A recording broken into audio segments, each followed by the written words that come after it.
YouTube channel సారావల్07. ఈరోజు video వచ్చేసి నాటుకోడి చికెన్ పకోడీ అనమాట. సో మనం ముందుగా చికెన్ తీసుకొని మంచిగా వాష్ చేసి 2-3 వాటర్స్ తోటి అందులోకి ginger garlic paste and 2 spoons కారము, సాల్ట్ టేస్ట్కి సరిపడా అండ్ పసుపు, 1/2 spoon coriander powder, 1 spoon garam masala, 1/2 spoon. అవన్నీ మిక్స్ చేసుకోవాలన్నమాట. చికెన్కి బాగా పట్టేటట్టు మిక్స్ చేసుకోవాలి ప్రాపర్గా.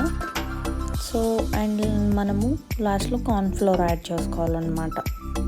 కొద్దిగా 1 స్పూన్ అలా కార్న్ఫ్లోర్ యాడ్ చేసుకొని దాన్ని మళ్ళీ మిక్స్ చేసుకోవాలి. ప్రాపర్గా మిక్స్ చేసుకున్న తర్వాతకి ఒక 1/2 లెమన్ వేసి మళ్ళీ మిక్స్ చేసుకొని మనము దాన్ని మ్యారినేట్ అవ్వనివ్వాలన్నమాట. ఒక 10-15 మినిట్స్ అలా మ్యారినేట్ అయిన తర్వాతకి ఆయిల్లో డీప్ ఫ్రై చేసుకోవాలి.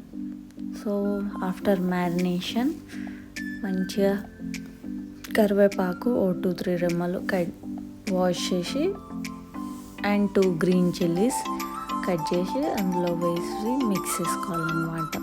ఇప్పుడు ముందుగా మనము గ్యాస్ ఆన్ చేసుకొని ఒక కడాయి పెట్టి, నాన్ స్టిక్ కడాయి ఏదైనా పెట్టుకోవచ్చులే. సో అది పెట్టుకొని ముందు కడాయి హీట్ అయిన తర్వాతకి మనం కొద్దిగా ఆయిల్ పోసుకోవాలన్నమాట కడాయిలోకి.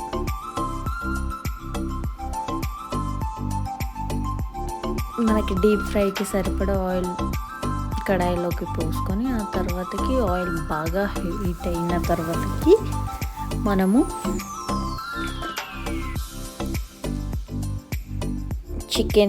చికెన్ పీసెస్ని ఆయిల్లో డీప్ ఫ్రై చేసుకోవాలన్నమాట. గ్యాస్ కిందికి అవుతుందని చెప్పి నేను గ్యాస్ చేంజ్ చేసి పైన పెట్టుకున్నాను అనమాట, పెద్ద గ్యాస్ పైన. సో హై ఫ్లేమ్లో ఫస్ట్ డీప్ ఫ్రై చేసుకోవాలన్నమాట.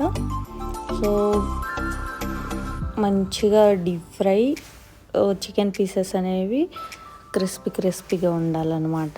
సో డీప్ ఫ్రై అయిన తర్వాతకి మనము సర్వింగ్ ప్లేట్లోకి తీసుకుందాం అనమాట. సో ఇలా మనము చికెన్ని మంచిగా క్రిస్పీగా డీప్ ఫ్రై అయ్యేంత వరకు ఫ్రై చేసి రిమూవ్ చేసిన తర్వాతకి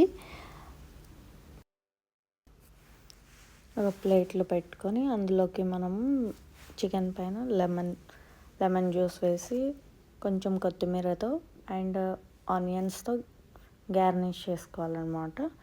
సో వేడి నాటుకోడి చికెన్ పకోడీ రెడీ. ఇది మా హస్బెండ్కి ఇష్టం అని చెప్పి చేశాను అనమాట. సో ముందు కుకింగ్ సిరీస్ కూడా వస్తాయి. So do like, share and comment our YouTube.